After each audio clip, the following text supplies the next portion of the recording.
Good morning. It is Tuesday, April 15th. I'm Amelia Lee here with you at 6 o'clock this morning. And it's time to check in with meteorologist Megan Dusmal on this beautiful start to our tax day. Yes, this beautiful and rainy start to the tax day as we are talking about over and over again. Make sure you're doing your taxes. But yes, we do have some rain chances this morning. But in terms of temperatures, I guess it's really not that bad of a day. Here's a look at that live pinpoint Doppler radar. We're seeing just a little band of that rain going towards that Kentucky-Virginia border. Heaviest of the rain this morning as you're traveling into Harlan County and Letcher County, just south of Jenkins and just north of Lynch. Now let's talk about temperatures. I mentioned they're not too bad this morning, mainly sitting in the 50s, and then we'll stay in the 50s pretty much all day long until we head into the afternoon. We'll be seeing upper 50s and then some cities seeing the low 60s, and then we'll drop overnight to temperatures in the low 40s. Here's a look at that planning forecast for the day. We'll be seeing the temperatures warm up. High temperatures of the day will be at around 3 o'clock to 4 o'clock. We have those rain chances this morning, and then some slight chances of some sprinkles as you're heading into the afternoon and evening hours for our northeastern counties. Amelia.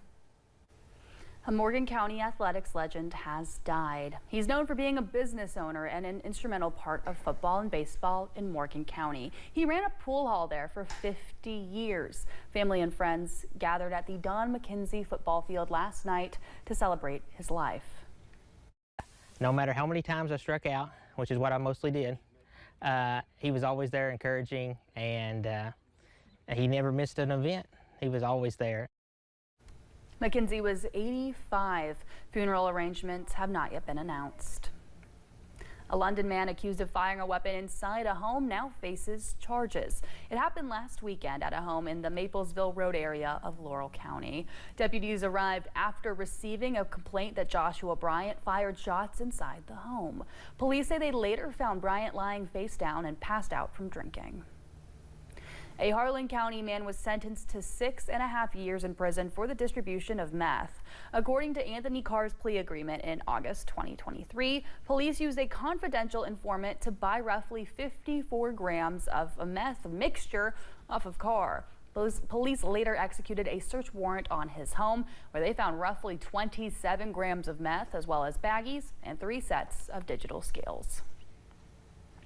Kentucky Transportation Cabinet officials say Kentucky 1697 in Knott County will be closed from now through Friday for repairs. They say crews will perform railroad steel drilling to stabilize roadway breaks and embankment failures. The road will be under construction from 8 in the morning until 6 in the evening each day.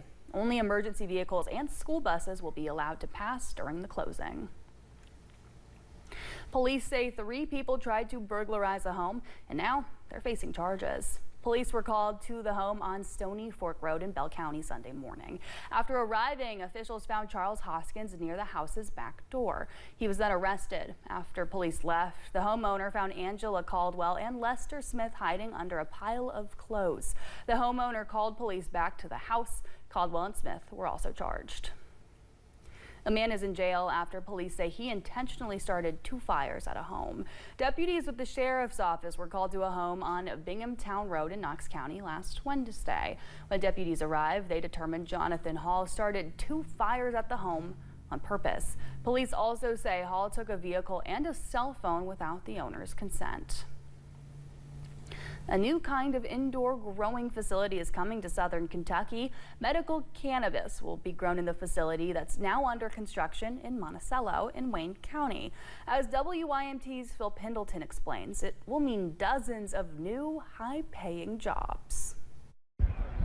It has been a long process to get medical marijuana growing in Kentucky. After the legislature approved it, then it became legal earlier this year. And this is the first groundbreaking in the medical cannabis initiative since the bill's been passed. Centurus Farms will grow medical cannabis when its $25 million facility just off Kentucky 1275 is completed later this year. I think it's great to see Kentucky really embrace this new exciting industry, but more importantly, this new exciting type of medication that they now will have access to. Once product is finished, it'll be dispensed for people suffering from cancer, PTSD, and other ailments. It's a proven medication for people with different types of conditions. And I am told this is big news for a community the size of Monticello and Wayne County, where a lot of people who work here leave here to find good, high-paying jobs.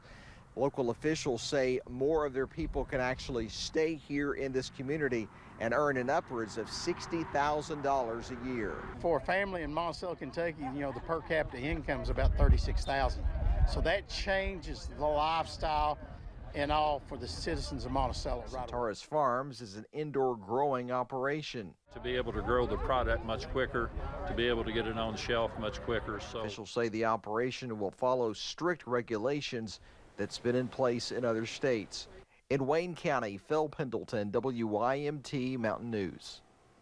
Officials say the cultivation facility should be ready to start cultivating product late this year to have it available by summer 2026. The oldest known survivor of the attack on Pearl Harbor has died. Von Drake Jr. was 23 when Japanese forces attacked Pearl Harbor in 1941. He served with the Army Corps of Engineers. After the war, he returned to Kentucky and worked in the private sector. His son, Sam, explains his father's lived a long life. But there's just something about that generation. They live a long time. It had to be the hardships growing up. Plus, he led a healthy life. Drake's visitation is Thursday from noon to 2 at Millward Funeral Directors on Southland Drive in Lexington. Burial will follow at the Winchester Cemetery with military honors.